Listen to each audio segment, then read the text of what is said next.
Operator, how may I direct your call? Accounts payable. The John Wick world, it's a hidden world.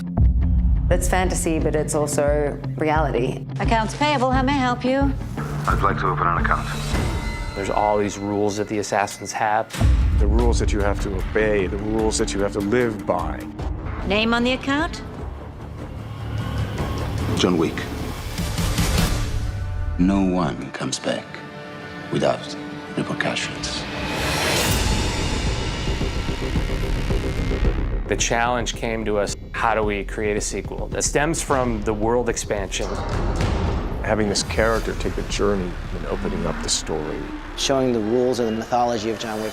Baba Yaga.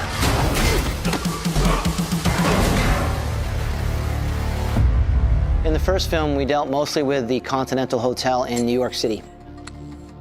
In this movie, we wanted to show that there's a Continental Hotel that exists in every city around the world, every major city around the world. The city that best kind of exuded the style and panache that we wanted to have in our film, especially with the suits and the look and the style, was Rome. Rome has been around for 1,000 years. It goes really deep and really old school. It has such an elegance and a sophistication, and for us to be able to take it internationally, Rome is the perfect place. The big difference is the context, the situation, the places. This is the original map of the D'Antonio estate. Here you have all the ancient ruins. We're gonna shoot in the catacombs, and we have this beautiful scene in Terme di Caracalla, you know, this theater. Chad was really excited about Italy and Rome being a kind of seat of historical agencies. We bring in the idea of the high table, that even beyond the layer of the continental, there's the high table. Alla salute. You just get different kinds of tribes. How deep does that go? You know, in the first picture, there was the gold coin, which was a kind of entryway into the world of the continental, the underworld. Charge him. What we're talking about in the story is the rules of the underworld. I don't want to be here. Please, don't. You have to always honor what we call a marker, which is a debt that any high-level person in our world can trade for a service. And that's where we find John in this one. For a man to grant a marker to another is to bind a soul to a blood oath. John's world is a world of rules, and you can't break them. And John learns that the hard way. I am so sorry. Your life is now forfeit. Our world expansion isn't just for Rome. We wanted to expand John's home of New York. We wanted to really build up the underground of New York. Where do our hitmen go when they have nowhere else to turn? We're establishing an underground of killers who don't go by the rules, who don't wear suits, that live in the shadows and live among us, and we don't even realize that. You know, they put it in everything. Hey man, you got a quarter? I'm working on it. We wanted somebody that was the head of all this information gathering within New York City. Everything about the Bowery King is kind of cool because, you know, he's not what he appears to be at first. And his relationship to Wick is a long one. They have a history. Oh, and remember, you owe me. You don't want me owing you. He wanted to put into the everyday world that this underworld is living amongst you. It's almost like everybody's an assassin.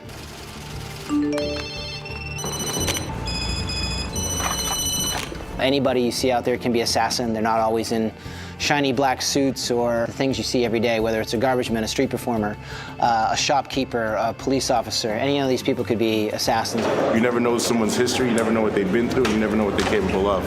All around you, there is an alternative universe of assassins and killers who are part of this world. They're in the fabric of our society. We just don't know where they are.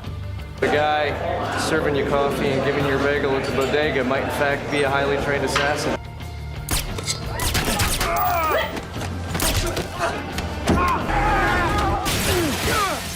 I mean, that's what's great about the world of John Wick is that it is a heightened reality. They sort of take ordinary things, places, put a little magic dust on it, and suddenly it's this other world.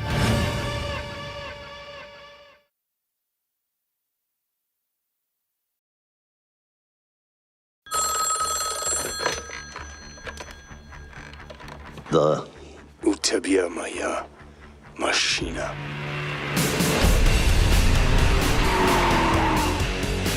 At the end of the first movie, we see John leave. He's gotten a little bit of his vengeance back. He walks away with his new dog, but he still doesn't have his car. Everyone was like, where does this story start? And basically it was, well, let's get his car back. We brought back John's Mustang. We kind of held to the Wickian motif of using the car as a weapon. We had 5 or 6 Mustangs. Some had different roles. We had some that were hero cars that were, better for the interior, some that were better for the exterior, some that were better drivers. One of the Mustangs was a pod car. Robert Nagel drove it. It's a car that's got a driving pod on top of it, and he drives it. It allows Keanu to focus on acting. We added some motorcycles into it, which I think will be fun. Getting hit by that just never sounds fun. We hit some people with cars, and then we hit a lot of dummies with cars. So you see it happen really, and then subliminally we're feathering in these giant hits that no one could actually survive. That car is going to drive this way and pull the motorcycle there, and there's going to be a collision right there. There's no real safe spot in this area, so if you don't need to be here, don't be here. We closed down Times Square at night, the heart of New York City. I've never done that before. Our first car action sequence is like 2 or 3 minutes straight without any breathing. We T-bone a motorcycle in the heart of Times Square, which is just really, really amazing, and most movies don't get to do. The stunt guys really were incredible. I was nervous how many cars we needed, but they nailed it on the first take. Wick just is becoming a better and better driver on each movie. That was good, man. The car stuff came back pretty quick. The more I can do and the more confidence that Chad and the stunt team have in me, then they go, okay, now let's give him some more responsibility. Look at that. Oh, fuck yeah. That's what I want to get coming out of the warehouse. That's what, for me, is really thrilling. And I think it's also such a great part of John Wick. Being able to stay with the character, while all of these things are happening, I think adds to the fun. Choreography's been amazing on this one. Chad just keeps upping the ante. He's certainly doing it justice, for sure.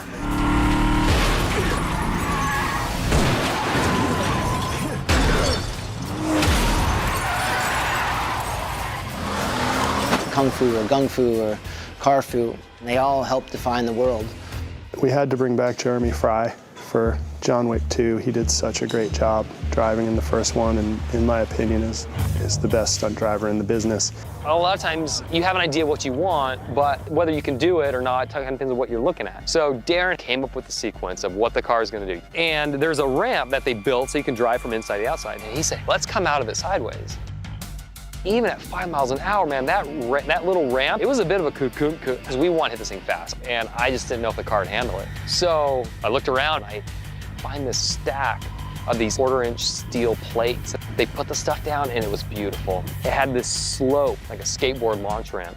So we do it and, okay, try this and try this and try this. At the end, they're way behind schedule. So on the 5th one, I finish and I'm listening and I don't hear anything. Hey, somebody get Jay Fry out of the truffles, have him come look at this. I walk over and everyone's gathered around the playback monitors and oh my gosh, it looks so good. Everything, for some reason, it had just come together and it just looked super cool. It was just, this is the kind of thing we hadn't seen on film before. We wanted to kind of make something cool.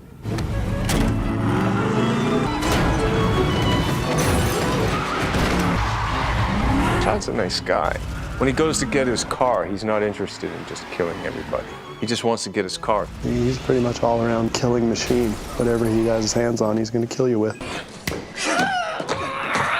The guy can fight, the guy can shoot, the guy can use a knife, and the guy can use a car.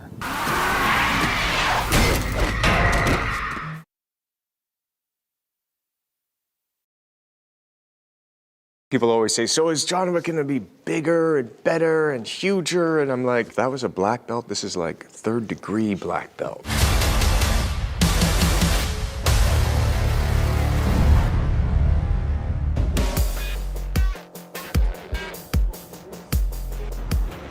I think it's in our nature to try and outdo ourselves each time. I think the cool thing about John Wick is we've set up this Wickian world. We want to expand the action, we want to expand the characters, we want to expand the world. We're trying to create new things. We're trying to make it more exciting, more action.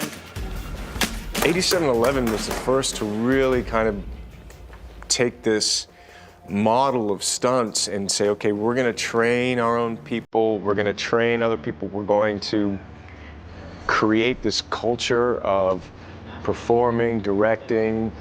And so they brought both an action design and an action aesthetic of how to shoot it, which I think people really appreciated. The 8711 team come on movies to help facilitate their vision of the action. They take what I'm trying to get out of a scene, conceive something even more elaborate than what I was hoping for, and then execute it.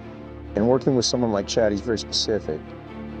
I try to spend as much time as I can with the choreography team, giving my input about what I want out of the character, and then we all sit down and come up with a curriculum of moves and motion that we want the character to have, and then the choreography team just tries and tries and tries as many different combinations of the different variables we have, and we pick and choose what fits best in what scene. We will always choreograph what we call master takes, doing it from beginning to end, all in one take. We're memorizing it while we choreograph this. We'll do the first section. We choreograph the first section. Okay, now let's go to the second section. We always just end up running it front to back. So I'm getting everything ready ahead of time through the previs process. Previs helps us sight in where we're going with our choreography. We didn't know exactly what the camera's going to do, so by the time it's time to do it, we have to make a few minor adjustments. It allows Chad to see it. We give him options and give him ideas. He always knows how to capture it perfectly. We had J.J. Perry that ran the overall stunt team and the fight choreography team. He's kind of the quarterback in the whole team that we have for the action. And JJ's attitude is so fun that it's hard not to follow him into battle. Here we go, good energy, guys. Get it. I'm really grateful for the opportunity to have that instruction and support. What 8711 loves to do is keep the camera on the actor, which is a challenge for an actor because they need to put up a lot of training. But you know it's that person and you feel the emotion.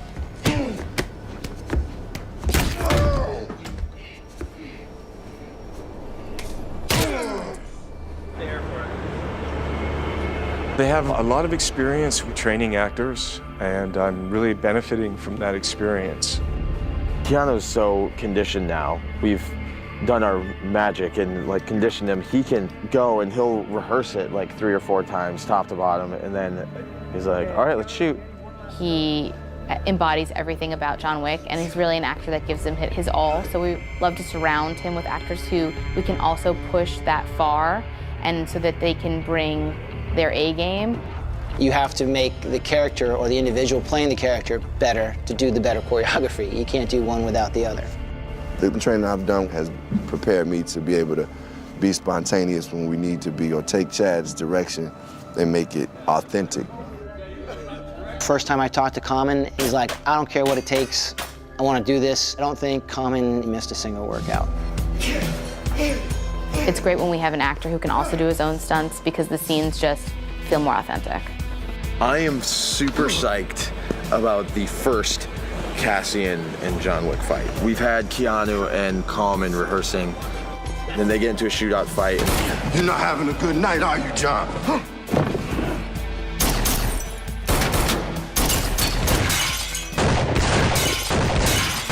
And then we're doing gun fu, jiu-jitsu, judo. Yes, yeah. All of them mixed together. Eric Brown, our judo extraordinaire, put together a really fascinating, pretty much grappling sequence between the two of them on the ground. It's very smart, it's very true to the arts, and they both pull it off.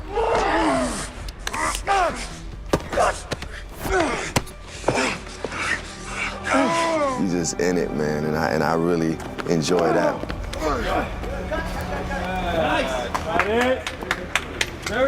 It's been cool to be able to have time to train with Common and with Ruby. Ruby's been training. She's kind of like specializes in, knife fighting, close contact. Keanu and I have a great scene. We're in a mirror room.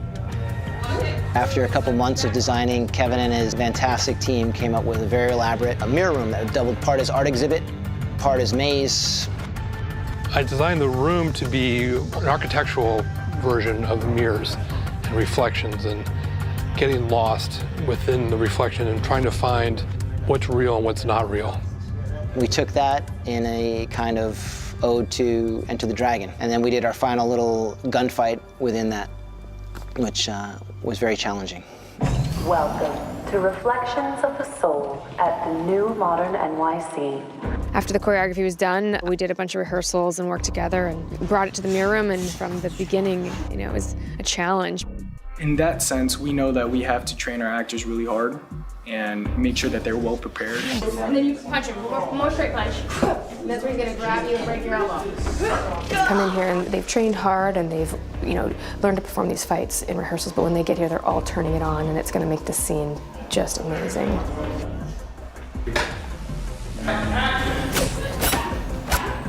It really was like we were fighting, because half the time we were like, are we going with the uppercut or are we going with oh, well, I don't know, let's just do this.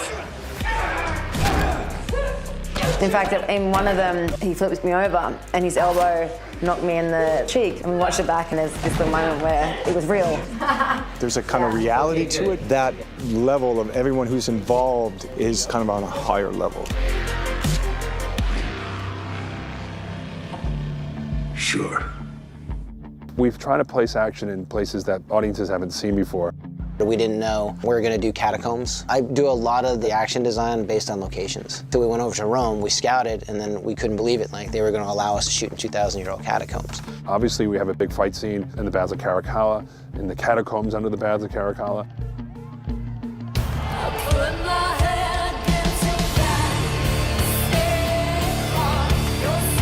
And we had a shootout through the rock opera into the catacombs down underneath the tunnels. Okay, we went down there, no one wanted to touch anything. And the location manager, they overheard me talking about, well, the stunt guy. He said, oh yeah, you can hit this wall, no problem. And I was like, well, the stunt guys are gonna bounce off the walls. He's like, oh yeah, I've been here 2,000 years, you know, heard it. You can't find those places just anywhere else. It was kind of really a blessing, because we knew we wanted to shoot the outside. And then when we discovered that there was tunnels down there, it was kind of opened up a whole nother kind of chapter in that scene. It's impossible not to be lost in these scenes as an actor when you're surrounded by all that greatness. We have a really big Russian sequence in the Taxi Motor House. У тебя моя машина. Baba Yaga. The Russian fight was a fun one. Some really good performers in that. That's right. Russian fight. Look at him. So he comes in here to look for his car, finds his car, gets in it, gets caught, and then he's pretty much stuck. There's nowhere to go. People just start surrounding him, and this fight happens. So we do the dance. Chad, as a director, he pretty much already knows what he wants to do. He already have everything planned out in his head, so there's no time wasted. Coordinate all these fight scenes, coordinate all this stunt. You have to be very professional, because you have to make decision like that. It's like 10-15 seconds. They're very professional, they've been around and they know exactly what they're doing. Mir. Mir. We are always chasing the clock. As a fight guy, you want all the time you can get to shoot the action and make it as perfect as possible. Sometimes they get a little frustrated because I make them rehearse like crazy. But the most important thing I'm doing is the mission, and that would be Chad and his film. The second most important thing are my men. I will do anything I can to help my guys be ready for what they have to do. The final product is always going to be much better that way. We're not pleased until JJ and Chad are pleased. Our job is to fulfill their vision. Seeing them happy is the world to us. It's a good lad. Good lad. Hopefully we get to take you through a little bit of a world that you haven't seen before. So I guess you have a choice. You want a war? Or do you want to just give me a gun?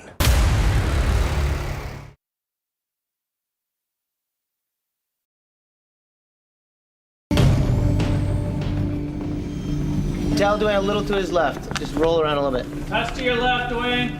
There you go. Okay, here we go. Go. Closed door one. Go, find that infinity, find the infinity. Cut!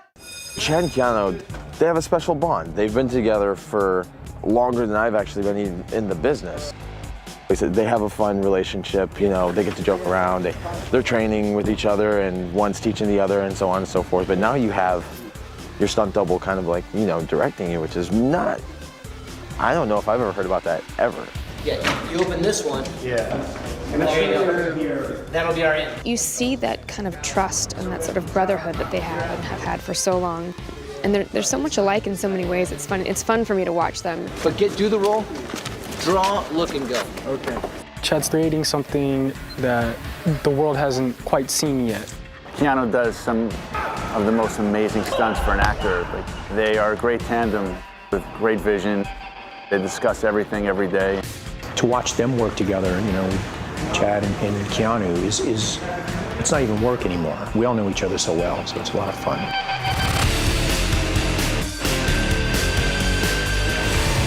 I was working on I was working on NYPD Blues, and I got a call saying, hey, you might make a good double for Keanu Reeves. You should go to this audition for this sci-fi movie. I got hit by a car like at 6 in the morning, and then tried to make it to the auditions by 11. Of course you did. Yeah, and I showed up in jeans and a t-shirt, and that's where I walked into this big warehouse in Burbank. And I think you were doing the dojo fight rehearsing. I'm 90% sure it's the dojo fight with Chu.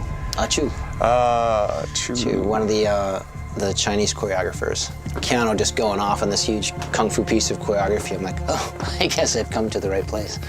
It was like we were kind of like creeping out, just peeking at you from. What's that guy doing? Yeah, like, oh, hey, that's the guy from Bill and Ted's. Right. And then I met Yung Woo Ping and his guys. I met Keanu really briefly, and then I met the Wachowskis. And then I got put through, I did 45-minute hour auditions on the first Matrix. So. Yeah, I mean, I'd only done 2 action films before The Matrix, so I was used to doing training, you know, some fight training and some weapons training. But certainly the idea of like, here's, you know, 3 months and learn movie kung fu and throws and choreography and wire work. You know, hard to fake the splits. Yeah, you can't, those side kicks and... The American, all the wire work we had done, I'd done like the flips in the wire and some of the routes, but the actual kung fu wire work was so rare in mainstream stunt work in America that we're on the same learning curve on that. So he'd give me pointers and stuff like that too, because he'd been doing it much longer at that point. I just remember I just walked in, I was sitting in the lobby of my hotel in Sydney, and he just came shuffling in, and he just kind of looked at me like, hey. I'm like, hey, you just put down this bottle of wine on the counter. They're like, good job. And he walked away. I'm like, oh, I got a bottle of wine. It was great. So I still have it. Oh, really? Nice. Yeah. So that's kind of how, we got initiated. A bottle of Penfolds and a week of Kung Fu in the dojo sequence. Yeah. Boom, he goes down. It's like, oh shit, this guy peels. After the first Matrix, they allowed me to be one of the stunt coordinators, and actually gave me a camera a couple times, so they started the filmmaking process, which led into a fantastic second unit action directing career. When you started, 8711 action design, was that born right out of Revolutions? It was right after Revolutions, yeah. It was like within the year after Revolutions. Chad and Dave and 8711 were definitely an advancement and an evolution of storytelling and where action is in storytelling. Kind of coming in with the wire technologies and different cameras. That idea of action and story was really a strong part of what 8711 helped sort of make modern, and you've seen that the studios and producers have said, yeah, we need those guys. Chad was so literate in terms of action and cinema, storytelling. There's a vast knowledge there. That's part of why when John Wick came to me, I thought that Wick could be something that would be attractive to him. I think we both share a kind of roll up your sleeves and go to work. Best way to do it. And it's not happen. Yeah. It's gonna happen on set. Let's go. If we're speaking creatively, even early days on Wick, the times that we spent in the office in New York, really just kind of going through story and dialogue, casting and everything, and kind of you sharing your vision. A lot of Japanese scotch.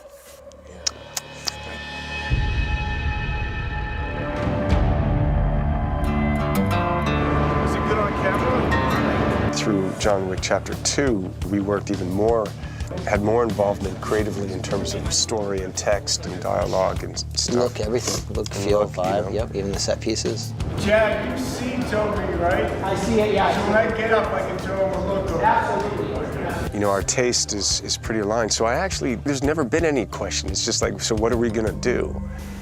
I really like just the simple scene of like Gianna. Keanu came up with the original idea. That we were just sitting in 87-Eleven one day, and Keanu I got a pitch for you. He came walking in with excitement. Like, oh, what about this? And he explained the scene. It's in a bathtub, and I'm gonna get her, but she's gonna cut her own wrist. I was just like, oh my God, that's genius. And we'll do it like this. And just from that one little speech, how it came out in the movie. So that's my favorite one, to collaborate and really pull off and see how it came out. Justin! Yeah, I got it for you. Go! Action! John Wick Chapter 2 is Chad's first film, right? Second film, but I mean, it's the first film that he directed. And so it's the first of that version of him as a director. You can see, like, you know, he's amazing at what he does. Just right when he says go, just kind of give me that. Damn. From the artists and the crews and everyone, you know, follows that captain, that visionary. Chad has a definite, you know, practical understanding and creative vision, a really great sense for story and pacing and knowing the audience, and it's cool to be working with someone like that.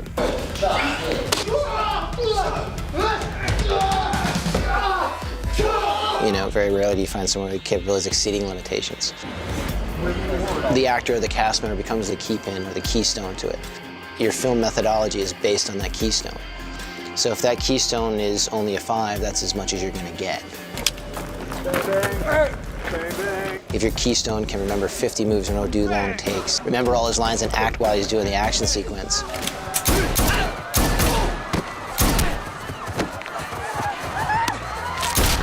John Wick wouldn't have worked with anybody but. How many directors really have freedom, true creative choice in an action sequence? They're not trying to hide anything. They're not trying to cut around things. They're not trying to hide wire stunt doubles. Good cut. If I have all that, basically my own virtual camera setup, if I have an actor or my keystone that can do everything, and I choose when to cut, so now when I go back and I choose between 4 edits, all 4 edits are great. It's my choice. It's a real choice. Cut! Beautiful. Nice. We knew in the catacombs where we're cutting. It was just the logistics, the physics of the set pieces.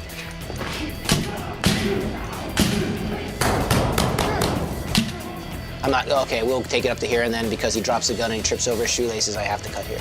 Yes, I do that sometimes. I would say that there's 2 things going on, the creativity and the problem solving.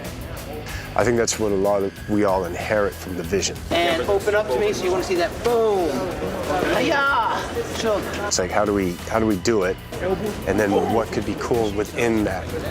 We did steal the expression from the Wachowskis, is the best way to fake being good is to just be good. Working with Chad is fantastic. My side of it's really cool to watch him do his thing, get a chance to do his vision. That's a wrap on John Wick 2. And to see people respond to his vision.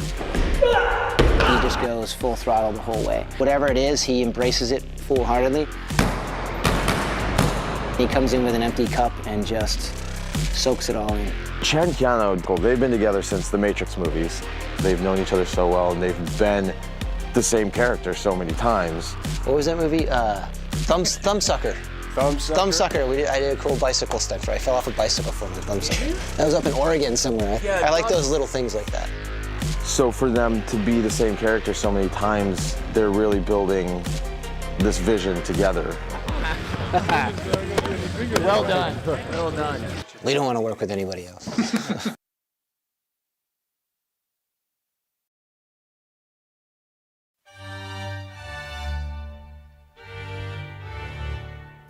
Do you fear damnation, John? Yes.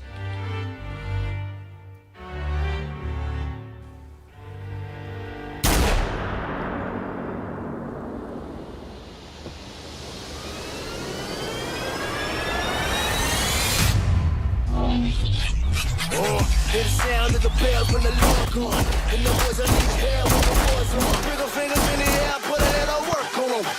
Work on them, put a little work on them.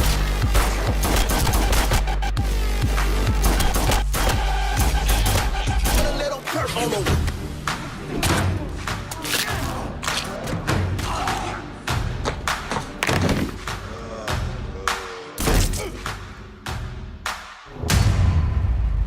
Loose ends.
I'm here to see Santino D'Antonio.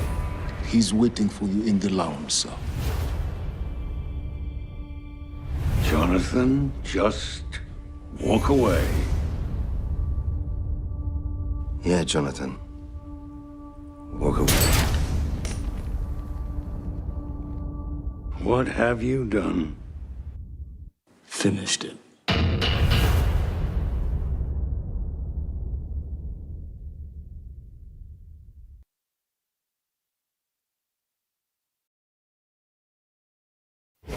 When you make a film, you never know how it's going to go. I just kept hearing about it and hearing about it. Now it's become sort of this cult classic film. You know, I've had some people, say hello to me on the street. How's it going, Mr. Wick? Yeah, I'm thinking I'm back.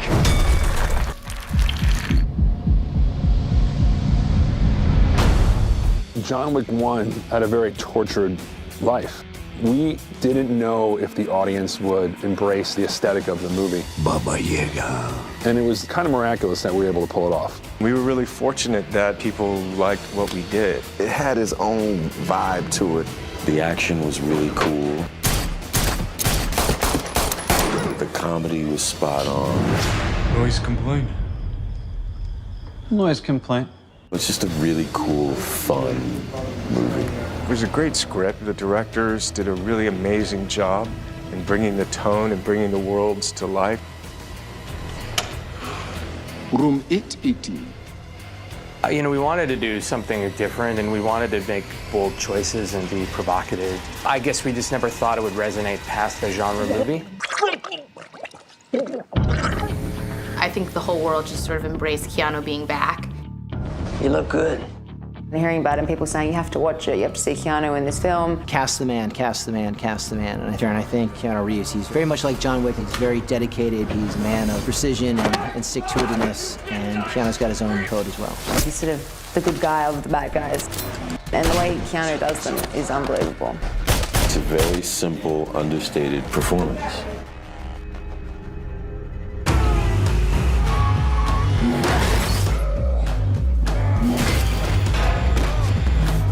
In a million years, we never would have thought we would be making John Wick 2. After the first John Wick came out and it had its success, seems like the best thing to do. When I got the opportunity to read the script and talk with Chad, I knew I need to be in John Wick 2. You working? Yeah. You? Yeah. We called this movie John Wick Chapter 2. It's not 2 years later, it's the same week. It is Chapter 2. And so we kind of sustain a lot of the same emotionality that we did in the first movie. How good to see you again so soon, Mr. Wick. It's been fun to come up with the story for the film, to figure out what could that be. Exploring the mythology, we're kind of continuing it. We're going deeper into it. How do you give them a mixture of the world that they know and they like, and give them a little bit more about that world that they already know, and then add to the top of that an expanded world with more characters? What could it be for this character? Like, what would bring him back? Well, you can't kill another dog. We don't want to do that. How do you give them an emotional way into this movie without repeating ourselves? What brought you back, John? A marker. What we're talking about in this story is the rules of the underworld, the rules that you have to obey, the rules that you have to live by. You came to me. I helped you. If you don't do this, you know the consequences. The past of John Wick comes knocking on his door, and the consequences of John's choices keep ripping away the world. One of the things that tickled me was the idea that we take everything away. We want John Wick to suffer. I love it when he suffers.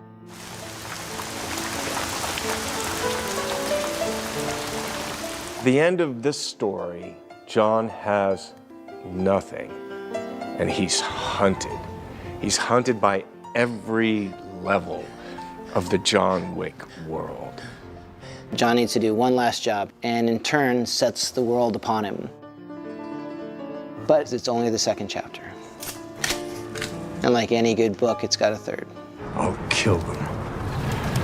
I'll kill them all.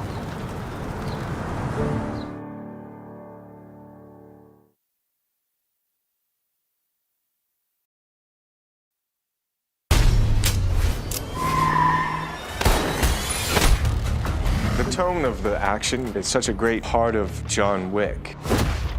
No longer takes complexity, footwork.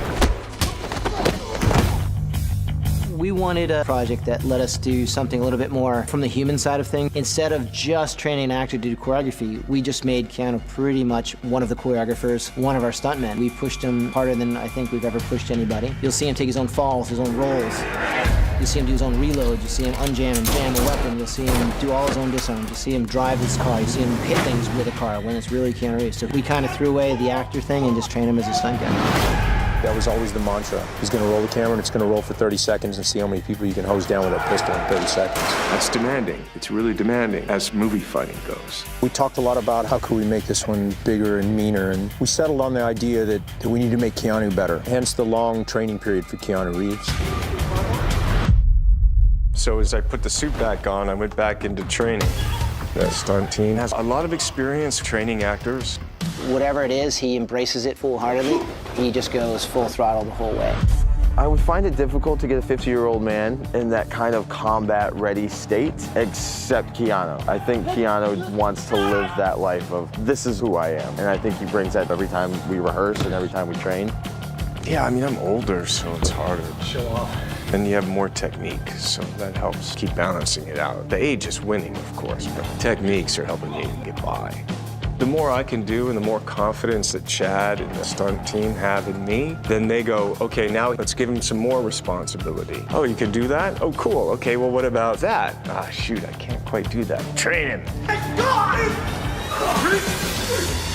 Keanu trains on the weekends. He trained for 4 or 5 months before the movie started shooting. And I don't mean like once a week, like every day, 4 or 5 hours a day. The great thing about Keanu is he's super committed. When there's training to be done, he's gonna do it. And he shows up early to train and works as hard as possible.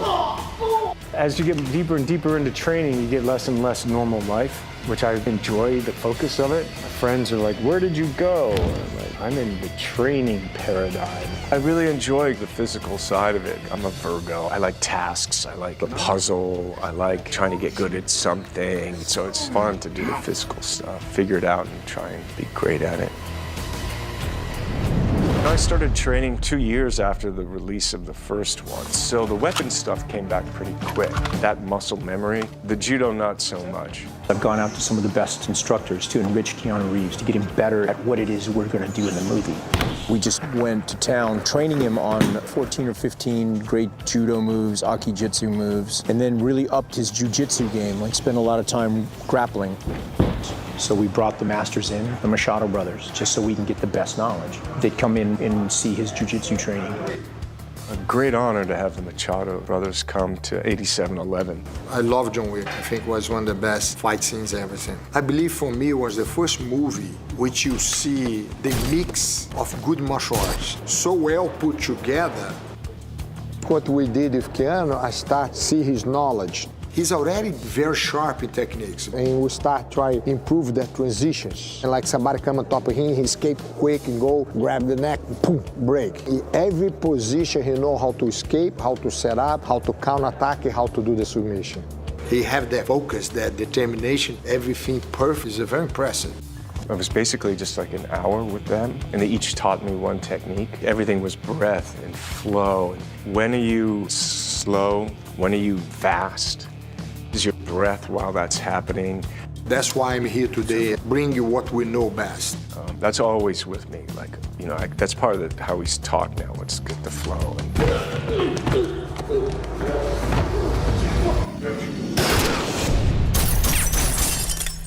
We wanted the audience watching our lead cast, who actually went through the training and got to do the action itself.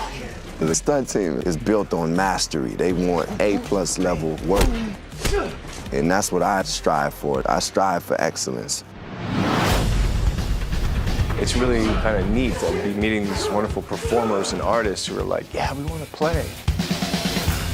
Casting was another one of those great parts that had a couple great character moments and had a lot of action. So we didn't want to go out and cast just a stuntman or a cast member that's really defined action. We'd rather find someone very interesting who had a great character attribute to him and then train them as we did with Keanu. I knew that these are stunt guys are the best in the industry, and they're just really great at what they do. So the opportunity to work with Keanu Reeves, and once they put Rome on the map too, it was like, I need to be in John Wick too. Common's like, let's train, man. We got to do John Wick style. And I'm like, yeah, man, right on. So he's been training and training and training guns and jiu-jitsu and going through the Wick program. I've been learning a whole lot, and I have to say, it's like learning a new language. And I love getting to do the work, and it's hard work. You know, some days you go home and your neck is messed up for a week, but you know, it's no time to cry or whine when you're working with 8711. I can remember being like, hey, you know, I messed up my neck. It's a strain or something going on, and you know, I can barely turn it. It's like, okay, cool, just stretch it out. And then we got back into putting me in the headlocks and stuff. I was like, okay, all right, this is what we're doing.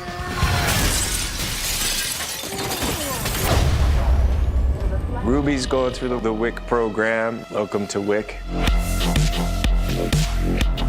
I said to Chad, how much of this am I going to do and how much is going to be a stunt double? And he's like, you can do as much or as little as you want. I think he knew then already that I was signing up to do as much as humanly possible. We really took a look at what her background was. So we worked with my strengths, which are boxing and martial arts. And so we really used her skill set, and that way it was a little easier when you're training somebody to not have to start from the beginning. He was like, what's the point of teaching you something you've never done before when we can teach you with your boxing how to just take that to another level. Heidi knew all of the choreography, and then we'd work together and she would teach me the safety kind of elements of it. Our fight scenes is so intense, and there were so many different moves, and we choreographed it 3 different styles, and we're in a mirror room, and of course Chad wanted to keep revising it. So it was almost like an improv. Like it really was like we were fighting, because half the time we were like, are we going with the uppercut or are we going with the, oh well, I don't know, let's just do this.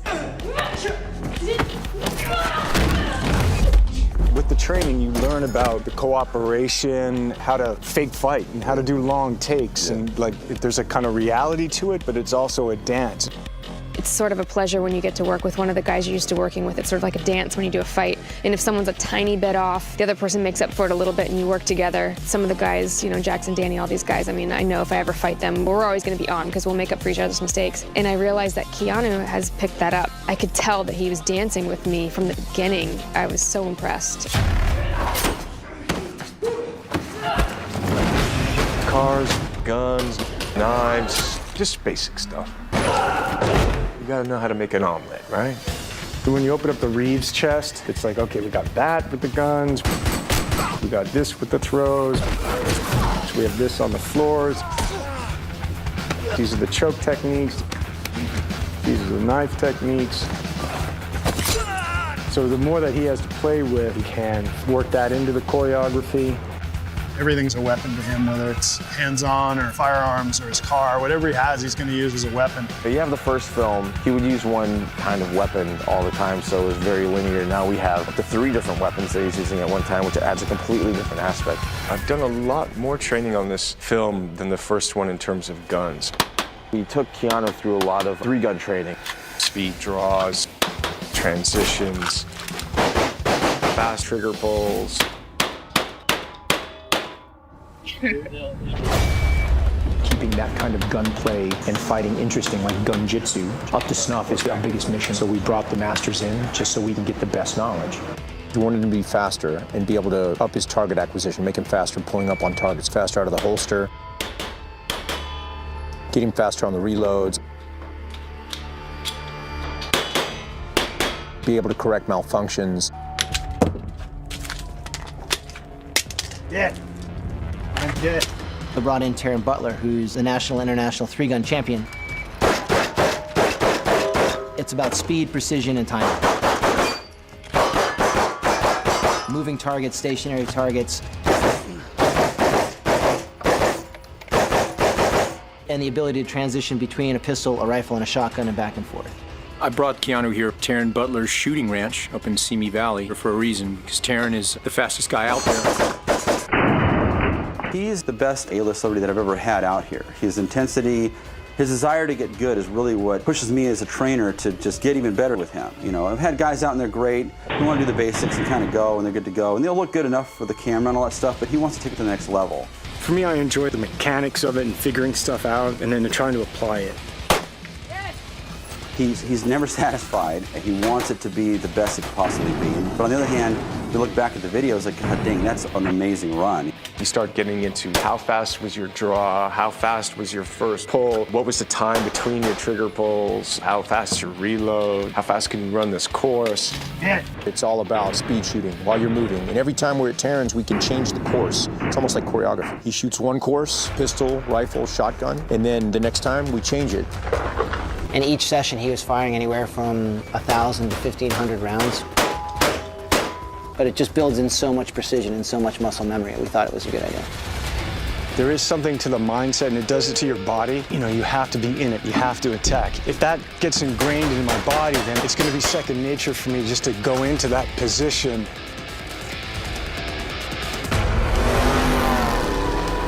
Our stuff came back pretty quick, through some 90s, 180s. We were knocking the dust off with Mr. Reeves, getting him back in the saddle, and sliding the Mustangs around a bit.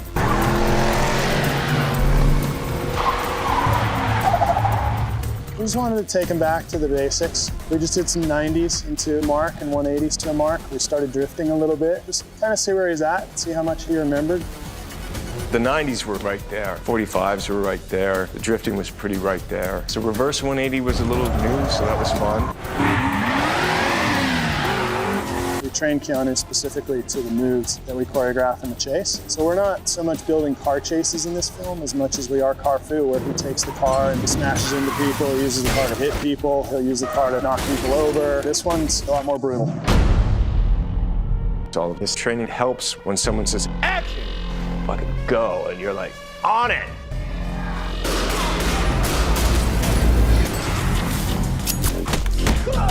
Working? Afraid so.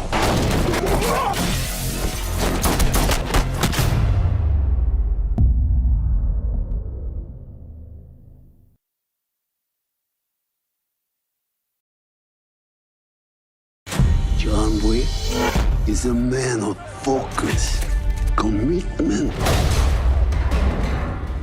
and sheer fucking will. He once killed 3 men in a bar. With a pencil. I know, I've heard the story, With sir. a fucking pencil? Who the fuck can do that? John is an assassin, and anything he finds, he can use as a tool. We're giving him better tools in this movie, better weapons. We're upgrading him in everything. That's it. You have the different characters, and with each character you can bring a different style, and with each different style comes different weapons that those people use. We didn't invent guns, and we didn't invent martial arts, and we certainly didn't invent it in cinema. I think what we did was we took a more modern take on it. Great fight action mixed with tactical gunplay isn't usually in the same movie. We really wanted to be super tactical. How would one man take out an army?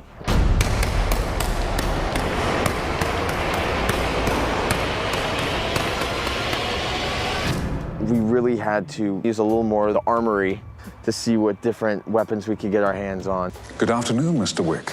It's been a long time. I'd like a tasting. For the handgun, this is the Glock 34 TTI Combat Master. It holds 24 rounds of 9mm. We've done a trigger job, so you can shoot a lot faster.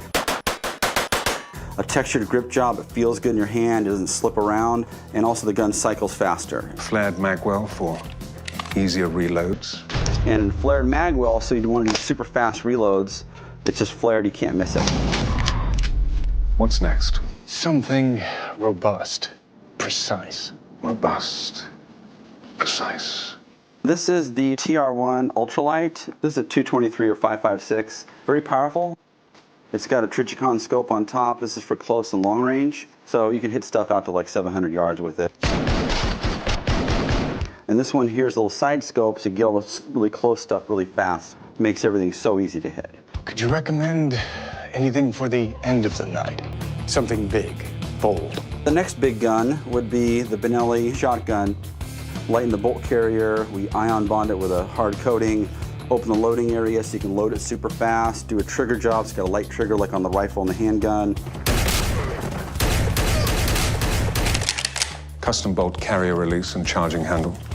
Textured grips, should your hands get wet. A lot of details, oversized safety, oversized bolt release, charging handle, just all the details to make the gun really easy to shoot, easy to load. An Italian classic. All of these weapons have been, gone through the springs, the triggers, the slides. It's like butter. Dessert. Dessert. The finest cutlery. John has a microtech that he uses in the subway platform against Cassie. It's one of the first times I've ever seen one of those really cool knives. JJ actually brought it out and he gave us that great idea and planted the seed.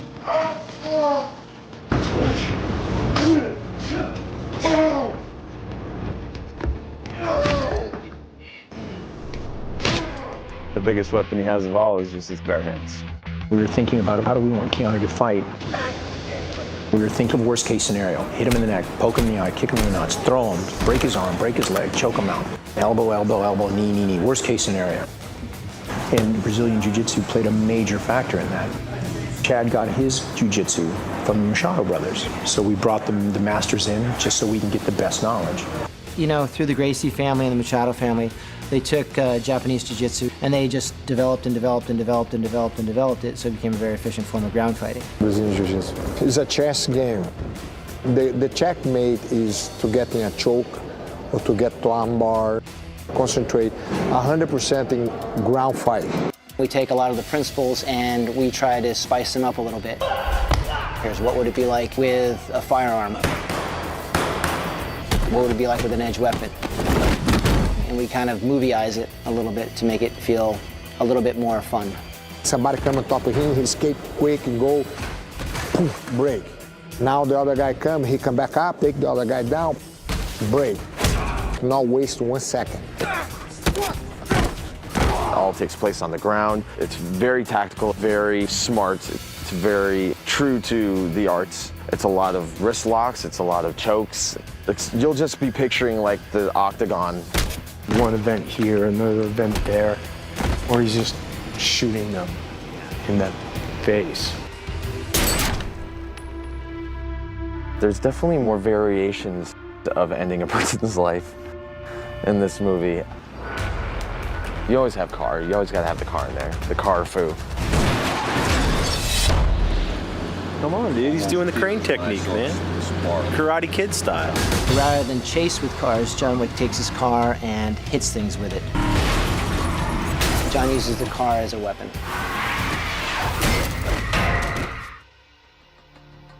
We like suits in John Wick.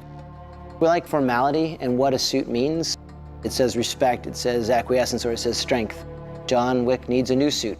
He's on a new mission, he needs a new suit. So one of the first things he does when he goes to Rome is goes to see his old tailor. Buongiorno, signor Wick. Magari ha bisogno di un abito nuovo. I am. And the suit had to be bulletproof and had to be tactical. It's made of a bunch of different materials. You line up your suit and you can take a bullet. Silicon carbide discs, ceramic matrices, cutting-edge body armor, zero penetration. Once a suit goes on, he's a single-minded, single-purpose individual. John uses weapons of opportunity. The character John Wick was known for the ability to incapacitate 3 men in an establishment with a pencil. We had to have a pencil fight. Have to. We have to have a pencil fight. That's all I heard for about a year. We have got to have a pencil fight. Don't cut the pencil fight. Why don't we have a pencil fight?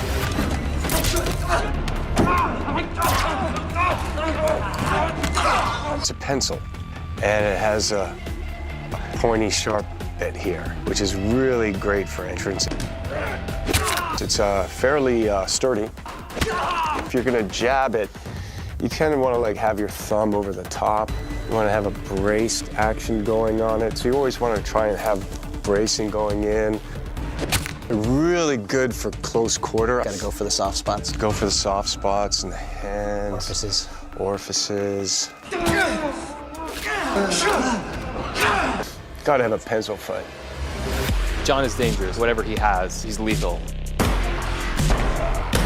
We have car, shotgun, machine gun, and handguns, pencil.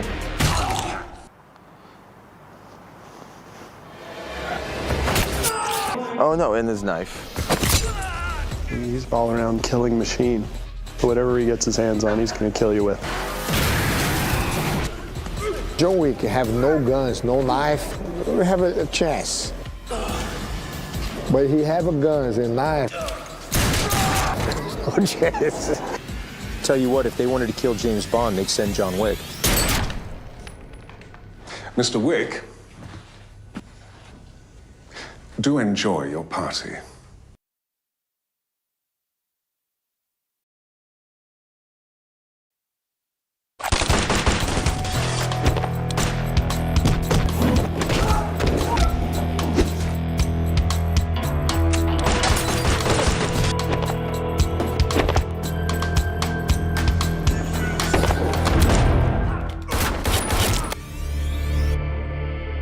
We take the previs process very serious at 8711. Great choreography, great camera work, great editing. Going ahead from what's written on the page to actually executing it on set. Somebody needs to walk that road before you come to set, like a scout unit going in first to clear the terrain for the boss. Set? Set. 3, 2, 1, go. We talked a lot about how could we make this one bigger and meaner. We rounded up a badass team of the best stunt guys out there. Our stunt team alone has 3 different languages being spoken. Italians, Americans, and Bulgarians. It's almost like NATO. The Machado brothers came in and gave him a lot of that jiu-jitsu. Yes. Karen Butler, 13-time U.S. national gun champion. Heidi Moneymaker, Devlin Aries. Aside from being Chad's wife, Heidi is also one of the best stunt women in this business. Why don't you just run this last piece like 5 or 6 times? And then the 8711 team, Derek Brown, Danny Hernandez, Justin Yu, Jackson Spidell, all of our crew. Proper fucking bunch of murderers. So we did 3 pre-visits for every sequence.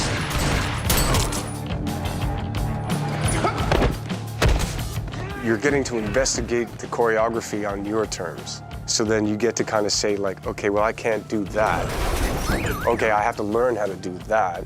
If I'm shown a video, then I can start to see what I have to do. We spent a lot of time practicing the reloads, practicing correcting malfunctions.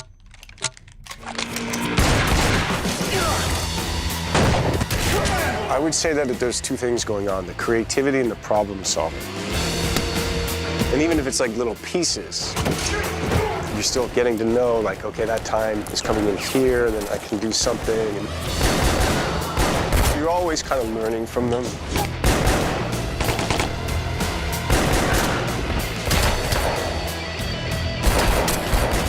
We just carpet bombed him with violence. 205 and we've killed 35 people. It's awesome.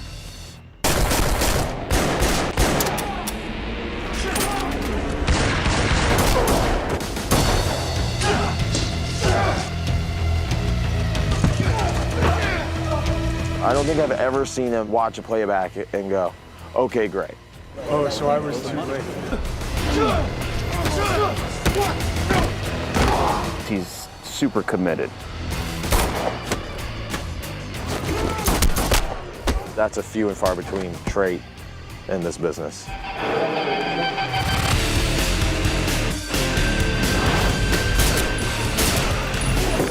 You can shoot anywhere in the dark. We're picking a direction and going in that direction. When you get the ones that are like completely done and they've put the sound effects and the blood squirts in, there's a lot of levels that it works on.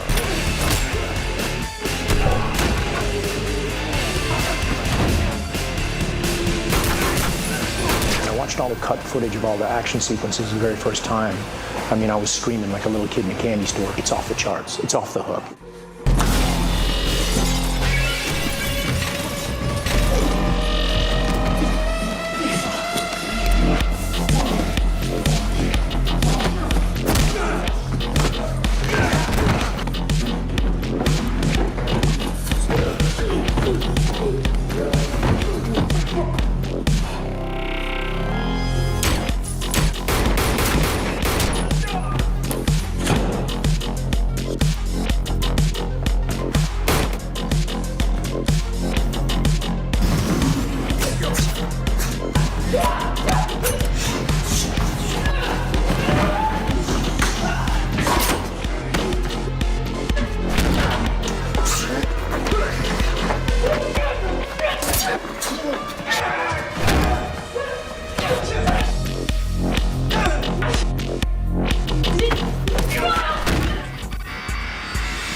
Even though it might not be the choreography of the film, you're doing choreography. We're doing great work out here. I'm really proud of what we've done. Sometimes you shoot a previs for a shock and awe. Look how cool we can do this.